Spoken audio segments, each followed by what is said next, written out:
عادة بنلعب الألعاب عشان نستمتع بيها عادي، يعني ما بنهتمش أوي بمحتوى اللعبة على قد ما احنا هنستمتع باللعبة وخلاص. بس في بقى ألعاب عنيفة، ومش عنيفة بعقل، لأ عنيفة بشكل غير طبيعي، ما تقدرش تفسر كل الدم والأحشاء اللي بتطلع في اللعبة دي. فهنا أسأل سؤال، هو احنا ليه بنحب الألعاب اللي فيها دم وقطع وحاجات كده؟ يعني ليه بنحب الألعاب العنيفة؟ بص، هو التفسير الوحيد للحوار ده، عشان مش عاوز افتي، هو انك بتحب تحقق حاجات جوه اللعبه ما تقدرش تعملها في الواقع. زي مثلا لعبه جي تي ايه، انت بتاخد العربيه وتفضل بقى تدوس في الناس والبوليس يجري وراك والجو ده. يعني لو ذكر اعملها في الواقع، لو راجل يعني اقسم بالله يجيبوك من قفاك لو عملت حاجه زي كده. مثلا كمان لو هنتكلم عن سبايدر مان، اهو برضه انت بتعيش فتره او لحظه كده انك تبقى فيها سبايدر مان، ان شاء الله حتى لو الموضوع غير واقعي، ان شاء الله حتى لو بشكل افتراضي. والفي ار عزز الموضوع ده اكتر واكتر، انك تبقى جوه اللعبه وتتفاعل مع الموضوع كانك في العالم بتاع اللعبه بالظبط. كنت فاكر الموضوع ده خيال علمي زمان، بس طلع الموضوع حقيقي. ده يمكن كمان هيتطور اكتر واكتر. يعني اي حاجه غير مشروعه وغير قانونيه انت ما بتعملهاش في الواقع بتقدر تعملها جوه اللعبه عادي، او حتى غير قانوني في عالم اللعبه بتتعاقب عقاب صغير وبتعيد اللعبه تاني عادي، ولا كأن في حاجه حصلت. طب ايه يا عم بستول، ايه علاقه ده بالعنف اللي جوه اللعبه؟ هي دي نفس الشعور بالظبط اللي بيجي. كام مره انت بتقتل حد جوه اللعبه بشكل عنيف جدا، وبشكل بقى اللي هو بتديله مثلا رصاصات بتخرم جسمه، او مثلا بتمسكه تدعكه زي لعبه سليبنج دوجز مثلا، لا اتكلمت عنه في فيديو، لو انت لسه ما شفتوش ممكن تروح تشوفه. انا بكلمك على لعبه درجه العنف فيها مش قويه قوي، يعني عشان برضو ايه اجيبها لك على الهادي يا زبادي. اكيد بتستمتع بصراحه، ما تضحكش على نفسك، اكيد بتستمتع في انك تقتل الشخصيه ازاي، وانك مش عارفه بتضربها ازاي، وانك بتقطعها ازاي، كانك في فيلم سو، ومن غير ما تحس بذره ندم واحد. ما هو عادي، ما هو الكلام ده كله غير افتراضي، والكلام ده كله مش حقيقي عادي يعني. ده بل كمان بتحس انك برنس كل ما بتعمل كده. انت ما بتقتلوش عادي او ما بتضربوش عادي، لا ده انت بتتفنن يا اسطى في انك تقتله ازاي. بس احب اقول لك ان من كتر المحتوى العنيف اللي انت بتشوفه او بتتعرض له يخليك قلبك جامد شويه. مع انها لعبه، واللي يدل على كده بان معظم الالعاب دي اتحظرت في دول مختلفه. هل معنى كده ان الدول دي ما بتفهمش حاجه او ما بتفهمش في الجيمنج؟ لا، هم شايفين تاثيره عامل ازاي، وبالذات مع اطفال صغيرين لما بيتعرضوا للمحتوى العنيف ده. فانا النهارده جاي اجيب لك ليست من اقوى الالعاب العنيفه اللي انت ممكن تشوفها في حياتك، او اللي انا شفتها في حياتي. فلو مهتم بالموضوع ده اعمل لايك واشترك في القناه لو انت لسه مش مشترك. قبل ما نبدا في الحوار ده، انا اسف يا جماعه، انا اسف اللي انا غبت كتير جدا على قناه بستول. كنت دايما مهتم بقناه رسول، بس والله العظيم بجد انا هفتح صفحه جديده وهبص وهبطل السجاير وهكون انسان جديد وهنزل فيديوهات وهبص وهعمل كل اللي انتوا نفسكم فيه. اكتبوا لي بس تحت في التعليقات ايه الافكار، فيديوهات مثلا نعملها بعدين، ويعني ادعمني كده ان شاء الله عشان القناه دي تقوم على حيلها باذن الله. وان شاء الله احنا كده يعني فاضل لنا على 40,000 تك يعني خلاص. ويلا بينا نبدا الفيديو بتاعنا. اول لعبه معانا في الليسته وهي لعبه دوم الجديدة بقى القديمة. هي يعتبر كل السلسلة او الاجزاء يعتبر العاب دموية، بس انا ليه حطيتها في المركز ده؟ لانها بالنسبة لي مش دموية قوي بالنسبة طبعا للي هنشوفه قدام. بس احب اقول لك على معلومة، وهي ان في الجزء الاولاني عملوا عليه قلق من كتر الدموية والعنف اللي جوه اللعب وقتها. يعني انت طبعا لو شفتها دلوقتي هتموت من الضحك، لدرجة ان الكنيسة عندهم رفعت قضية على اللعبة ان هي تحث على القتل، وان هي دموية جدا، وان هي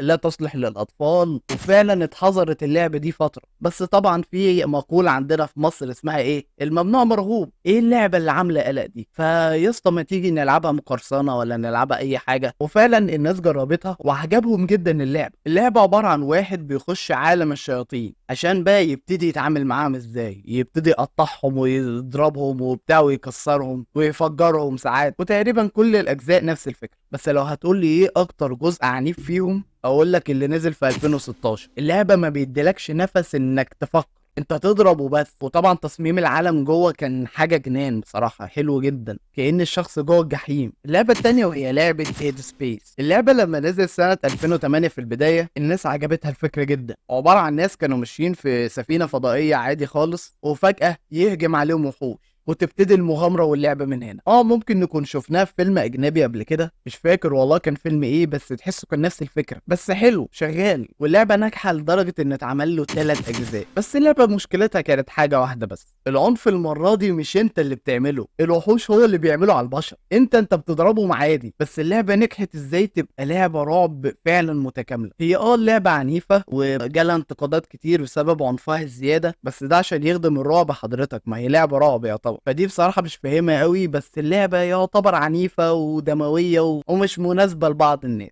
انا ببداها لكم كده في البدايه على الهادي يا زبادي في الاول، لان ال5 العاب اللي احنا هنتكلم عنهم بعدين فعلا من الالعاب الدمويه العنيفه جدا، اكتر العاب عنيفه ممكن تشوف. اللعبه الثالثه وهي لعبه بوستل. اللعبه يعتبر مش مشهوره قوي، بس على قد كده هي عنيفه جدا. اللعبه عباره عن واحد بيدعي بان في غاز سام اجتاحت البلد، وان الناس كلها بتضرب وبتدب في بعض، وانت مهمتك انك لا مؤاخذه يعني اللعبة عبارة عن ايه؟ عبارة عن دموية وعنف غير متناهي. انا نفسي ما اعرفش الغرض من اللعبة ايه، يعني انت بتنزل الشارع تقوم تضرب الناس بقى ومش عارفة بتقتلهم وبتاع ايه ده؟ اللعبة بدأت من سنة 97، فاللعبة نفسها فكرتها غريبة. لما بحثت شوية اكتشفت ان اتعمل فيلم ليه سنة 2007، فيلم الماني امريكي وكوميدي. مين يا ترى المخرج؟ اوفي بول، ايوه صاحب الافلام او سلسله الافلام الفاشله اللي هو بيعملها دايما في امريكا. لا وبينقي ايه بقى الالعاب عشان يعمل منها افلام بقى، يعمل منها ريميك بقى فيلم. انت نقيت اكتر لعبه مريبه وغريبه بصراحه، يعني اللي هو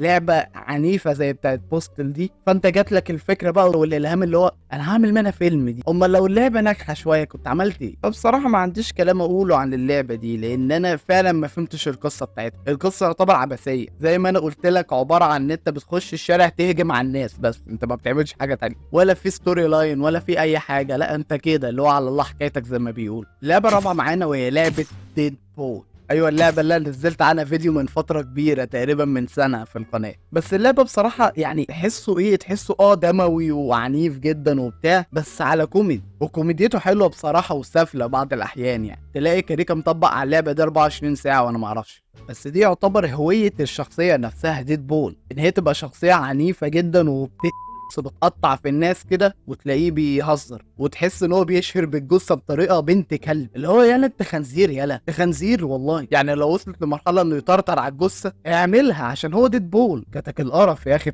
والمشكله بقى في انه لما بيهزم البوس، فمثلا في اي لعبه بيبقى فيه اللي هو البوس بقى بتاع اللعبه دي، في اي لعبه دايما تلاقي اللي هو البوس بتاع المستوى ده او بتاع الليفل ده. فاي زعماء لما بتكسبهم بيهزقهم باكتر طريقه مذله في التاريخ، يعني تقريبا ما عندوش حرمه ميت خالص، يعني تقريبا ناقص يمسك راس البوس ويلعب بيه بولينج. فعشان كده اللعبه دي يا جماعه عنيفه جدا ودمويه واي حد جرب اللعبه اكيد عارف انا بقول ايه. اللعبه الخامسه معانا وهي لعبه سليبنج دوجز، واللي انا عامل قصه كامله عن اللعبه ممكن تشوفها في الاي اللي فوق او في الديسكربشن تحت. بس مش هحط اللعبه دي لوحدها، برضو في لعبه تانية انا هحطها في نفس المركز وهي لعبه ذا بانش. اللعبتين دول لو حطيتهم في مركز واحد انا كده بديها اكبر من حقها بصراحه، لان في سليبنج دوجز في جزئيه بس فيها هي اللي عنيفه مش اللعبه كلها، وبرضه في لعبه ذا بانشر في جزئيه برضه فيها مش اللعبه كلها هي اللي عنيفه. فانا هقول لكم على الجزئيتين دول. الجزئيه اللي في سليبنج دوجز وهي في الفايت نفسه، لما بتمسك مثلا الشخص ولا حاجه وبتبتدي مثلا تفنشه، بتفنشه بافظع طريقه ممكنه، زي مثلا انك تسويه بالمنشار او تدخله في مفرمه اللحمه او تحطه على السيخ. ايه اللي انا قلته ده؟ يعني بتخلص عليه بطريقه وحشه جدا. بس اللعبه كلعبه لا عادي فريندلي، يعني اللعبه مش فايلنت يعني فاهم. وفي الجزئيه ذا بانشر هقول لك ان اللعبه عنيفه ولكن مش بنفس العنافه اللي احنا شفناها مثلا في الالعاب التانية. وفي جزئيه برضو فيها هي اللي عنيفه واللي انا هقول لكم عليها دلوقتي، وهي لما بتيجي بتستجوب الشخص وبيديك مثلا كل المعلومات، بيديك خيارين، يا اما بتخلص عليه يا اما بتسيبه. بس طبعا احنا ما بنسيبش حد فبنخلص عليه. فالتفنيشه هنا هي اللي بتبقى عنيفه بشكل رهيب، عشان كده حطيتهم في نفس المركز لانهم متشابهين جدا في الحوار ده. وهي في الفينيشنج. اللعبه السادسه معانا وهي لعبه جاد اوف وور، وطبعا انا قصدي على الجزء الثالث. الجزء الثالث اي حد فاهم انا بقول ايه دلوقتي. الجزء الثالث هي اكتر جزء عنيف بالنسبه لي في الاجزاء بتاعت جاد اوف وور كلها. سيبك بقى من راجناروك، سيبك من مش عارفه ايه، سيبك من مثلا من الاجزاء التانية، لانها بصراحه مش هتضاهي مدى العنف اللي في الجزء ده. الجزء اللي نزل على بلاي ستيشن 3 كانت من حصريات بلاي ستيشن 3 وقتها، انا فاكر الناس كلها انبهرت بيه، الجرافيك كان سابق عصره وقتها. انا فاكر في مره لعبت اللعبه دي اول مره انبهرت جدا، تحس ان عيني اتغسلت كده، اللي هو اللي هي ايه ده. بس اللعبه بقى على قد ما هي ممتعه على قد ما هي عنيفه، وبصراحه عشان ابقى حقاني حته العنف اللي فيها هي اللي كملت اللعبه. يعني هي مثلا لو اللعبه ما كانتش عنيفه او مش مثلا مش دمويه جامده قوي، يعني كانت اللعبه مش هتبقى حلوه بالنسبه لي. وطبعا ما حدش يفهمني غلط، انا مش بدعم العنف والجو ده، بس انا شايف ان العنف لو هتفيد القصه وهتفيد التركايه بتاعت اللعبه، يا عم حط عنف ليه لا. انا بس اعتراضي على العنف الزياده عن اللزوم او الاستهزاء بالجثث زي ديد بول وبوستل كده. يعني انا شايف بصراحه ان من عوامل نجاح اللعبه هي انها عنيفه بصراحه، او الناس شافت ان هي جديه اكتر، ولا من خلال الجزء ده الناس اتعلقت بشخصيه كريتوس اللي يعتبر من اشهر الشخصيات في عالم الالعاب. يعني انا شايف ان الجزء الثالث هي بدايه النجاح الحقيقي لسلسله جاد اوف وور. اللعبه السابعه وهي لعبه ذا داركنس. اللعبة مش مشهورة قوي، بس لو شفت اللعبة وجربتها اللعبة فعلا عنيفة. اللعبة عبارة عن قاتل وبيمتلك قدرات شيطانية ما، يعني بتخليه يبقى عنده قدرات غير عادية، والقوة دي بتخليه يمحي أي حد قدامه. لا لا لا لا، اللعبة عنيفة جدا، اللعبة عنيفة ودموية جدا. أنا نفسي وأنا بتفرج على اللعبة على اليوتيوب كنت قاعد في الأوضة لوحدي وخايف حد يشوفني، لحد من البيت يفتكرني ان انا عندي ميول ساديه ولا حاجه. انا لو حد شاف اصلا الفيديو ده من عيلتي انا ممكن يفتكروني قاتل متسلسل مثلا او حاجه، او يفتكروني سفاحه جيزه، مش عارف، فربنا يستر. يعني انا عارف انت هتقول ايه دلوقتي، هتقول لي طب ما قصه اللعبه عاديه، شخص يعتبر طيب لانه بيوقف عمليات السرقه والمخدرات وعمليات غسيل الاموال، يعني بيضرب مين. هقول لك انت عندك حق، بس انا قصدي على اسلوب اللعب عامله ازاي. وثم كمان في نفس القصه هتلاقي ان الشيطان هو اللي بيتحكم فيه، فاللعبه نفسها تحسها يعني شيطانيه كده، عارف انت، لعبه عنيفه بشكل غير طبيعي. ولو انت جربتها اكتب لي تحت في التعليقات وقول لي يعني عرفت ايه، حسيت بايه لما جربتها. طبعا قبل ما اخش على التوب 3 كاكتر العاب دمويه وعنيفه في تاريخ الالعاب الفيديو بالنسبه لي، احب اقول لك على لعبه بصراحه انا كنت بلعبها زمان وما كنتش عارف ان اللعبه دي فعلا يعني عنيفه ودمويه بالشكل ده. والاخطر من كده ان اللعبه كانت موجوده على النت وكانت متوفره وعادي، وفي مواقع العاب كتيره بتقدم اللعبه دي عادي، وكنت بلعبها زمان وانا صغير. وهي اللعبه اللي انت شايفها قدامك دي عباره عن واحد متعلق، وانا بفضل يعني لا مؤاخذه اشرح فيه واعمل فيه، اللي هو ايه ده بجد. انا ليا اخويا الصغير بصراحه كان بيحب اللعبه دي جدا، اللي هو يا نهار اسود ايه ده يا جماعه. انا كل ما بفتكر اللعبه احنا ازاي كنا بنلعب الالعاب دي زمان، زي ما انت برضو ما كنتش فاهم، انت كنت بتلعب لعبه جي تي اي فايس سيتي وكنت بتجري ورا الناس بالمنشار ومش عارف ايه ده. واحنا ليه فعلا بنحب الدمويه بالشكل ده، بنحب دايما الحاجات اللي هو الايه اللي فيها تعذيب واللي فيها حاجات. طبعا يا رجاله ما حدش يجرب الالعاب دي لو انت تحت ال 18 سنه، ما تجربش الالعاب دي. انا عندي مثلا يا عم جرب لعبه جاد اوف وور مثلا، او جرب اللي هي الالعاب اللي هي التانية دي اللي مثلا في دمويه، بس الدمويه مش هتاثر عليك قوي. انما الالعاب اللي هي غرضها التعذيب وهدفها انك تقتل الناس وبتاع، لا الكلام ده غلط، الكلام ده غلط يا رجاله. فعشان كده انا قلت انبه، لان اللعبه دي كانت منتشره جدا في المواقع وكنت بلعبها عادي، هي ولعبه كمان كان اسمها هابي ويل، بس دي بعدين. يعني اللعبه دي برضو عباره عن انك بتختار شخصيه من الشخصيات، ولو بتخسر ايه ده. ولعبه مشهوره على فكره، ولها لاعبين من كافه انحاء العالم، وبينزل لها مراحل ومواسم وحاجات غريبه. والمشكله ان اغلب الالعاب دي بيلعبوها اطفال. انا زي ما انا قلت لك انا وانا صغير كنت بلعبها، فنصيحه مني لو انت تحت 18 سنه ما تلعبش الالعاب دي. وطبعا المركز الثالث معانا في القايمه وهي لعبه مان هان، اللعبه اللي اتكلمت على قصتها فيديو اخطر العاب روك ستار. لو انت برضو ما شفتش الفيديو ده ممكن تروح تشوفه، شرحت الجزئين، الجزء الاولاني والجزء الثاني. بس تعال افكرك بيها. اللعبه عباره عن ان هم بياخدوك لمكان كله مجرمين وكله بعض فيه، زي مدينة مجرمين يعني، ومهمتك بانك تقتل كل واحد يقابلك، وفي كاميرا زي بتصورك بيجيب لك بقى الشوت كله. يعني حاجة كده سادية، يعني من الناس اللي بتحب اللي هي التعذيب والحاجات دي. وعلى فكرة في حاجات في الدارك ويب كده، بيبقى في ناس بتدفع فلوس عشان تتفرج على الحاجات دي، بس في العالم الحقيقي بقى بص مالناش دعوة بيها، ممكن نعملها فيديو تاني، لغاية لما في الاخر هتجيب الراجل بقى اللي بيعمل الافلام دي وهتنتقم منه، بعد ما طبعا ما خلصت تقريبا على المجرمين اللي في المدينة. خلاص مبروك خلصتوا اللعبة اللعبه اتحظرت في بلدان كتيره من كتر العنف الشديد، لدرجه يا جماعه ان اللعبه دي اتحظرت، يعني اللعبه دي اتحظرت كتير وتترفع قضايا وروكستار تتورط. اللعبه مش مصنفه حتى 18، اللعبه مصنفه اكتر من كده، يعني مصنفه ان هي حاجه اكستريملي، فاهم انت؟ والجزء التاني لما نزل كانت اخف شويه، ولا اقول لك هي مش اخف ولا حاجه، هما الاتنين كانوا ولاد كلب بصراحه، كانوا عنيفين، وبرضه اللعبه اتحظرت جدا، بس ما اتشهرتش نفس الشهره اللي اتشهر بيها الجزء الاولاني، لانها بصراحه كانت حوار. وطبعا زي ما انا قلت لك الممنوع مرغوب، والناس عاوزه تجرب الحاجات المحظوره دي، فالناس جربت اللعبه فعلا واللعبه عجبتها. فبصراحه انا شايف ان المرتبه الثالثه هي اللعبه دي، لان اللعبتين التانيين اللي هتكلم عنهم يعتبر عنيفين، مش هقول لك اكتر منها بس عنيفين برضو بشكل مريب جدا. يعني المركز التاني معانا هي لعبه هيتريد، الكراهيه، القبضه الداميه. اللعبه عباره عن واحد زهقان من حياته وكاره عيشته وبيكره كل الناس ما شاء الله، ومعاه كل الاسلحه المحظوره واللي غير محظوره، وقرر بانه يقتل اي حد يقابله. يلا بينا. هي دي قصه اللعبه؟ هي دي قصه اللعبه بالبساطه دي. والله بالبساطه دي. اللعبه عباره عن حرفيا انت ماشي في الشارع وتحتك باي حد قدامك، لان الشخصيه كارهه نفسها اصلا،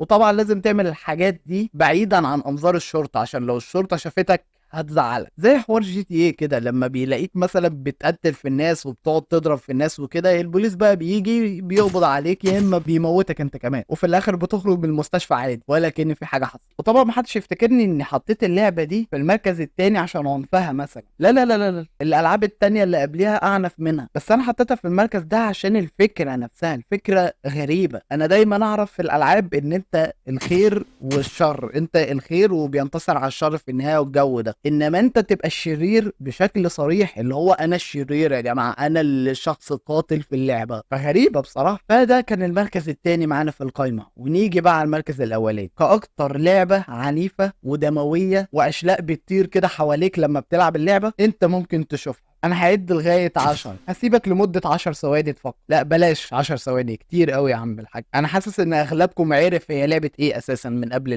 قبل ما اعد. حتى هعد لغايه 5، لو عرفت اكتب لي تحت في التعليقات هل انت خمنت صح ولا لا. 5 4 3 2 1. لعبه مورتال كومبات، اللعبه اللي غلطوا في اسمها وكتبوها كومبات، بس ملناش دعوه، عادي يعني، من اشهر السلاسل في تاريخ الالعاب، يعني عادي. انا مستغرب ان اللعبه دي لسه عايشه لغايه دلوقتي، وفي ناس بتلعبها وما اتحظرتش ولا حاجه، وكل جزء بيبقى انقح من اللي قبله، وكل فانتاليتي بيبقى اسخن من اللي قبله. في ايه يا عم الحاج؟ اللعبه بدات في البدايه بشكل متواضع، بس كانت بتحمل نفس الصفه وهي العنف، فشافوا ان الكلام ده بياكل جدا مع الناس، فقال لك ايه رايك لو عملنا كل جزء يبقى اعنف من اللي قبل. بس بعد كده شافوا ان الناس مش فارقه معاها قوي الفايت على قد ما هم فارقين مع الفنتاليتي اللي هي ايه، الفينش. فبداوا يطوروا في الفينشنج بقى، بداوا تقريبا يبدعوا في الحته دي بس، وبدا يتدخلوا شخصيات زي شخصيه رامبو او شخصيه هوملاندر اللي كانت في ذا بويز، وشخصيات تانية كتير مشهور. فبداوا بصراحه يخشوا في السكه دي، في سكه انه يحسنوا من الجرافيك شويه ويدخلوا شخصيات جديده مشهوره، وطبعا تطويرهم للفنتاليتي. ايوه اقفش في دي. ليه الناس بتحب الفنتاليتي؟ ليه الناس بتحب الحته دي، الجزئيه دي؟ انا اعرف من صحابي ناس بتخلص الفايت بدري عشان بقى يتفرجوا على الفنتاليتي اللي في الاخر، اللي هو ايه ده، ايه الساديه اللي انتوا فيها دي؟ وبصراحه مورتال كومبات بتلبي لهم الرغبات دي فعلا، وبتديهم الفنتاليتي اللي شكلها روش، واللي طبعا اهم حاجه الدمويه الزياده عن اللزوم، واللي ممكن توصل حدها بان يبقى فيه دمويه بشكل مبالغ فيه، لازم يبقى فيه دم وتقطيع لازم. وبكده يكون مورتال كومبات خدت المركز الاول كاكتر لعبه عنيفه انا ممكن اشوفها في حياتي. وبكده برضو يكون خلصنا الفيديو. لو انت وصلت لغايه هنا فانت عظيم، اعمل لايك واشترك في القناه لو انت لسه مش مشترك. واسف جدا على الغيبه الطويله دي، يعني ادعي لي يا رب بالهدايه كده، وان انا استمر على الفيديوهات، وانا ابقى شاكر لك جدا جدا جدا. ولو انت برضو بتحب المواقف والحاجات الحلوه دي، برضو ليا فيديو كمان موقف كان مع واحد صاحبي كده، يعني كان بيضايقني، لا قصه مش عباره عن التنمر، لا كانت حاجه تانية يعني. فشكرا جدا جدا على المتابعه، سلام عليكم.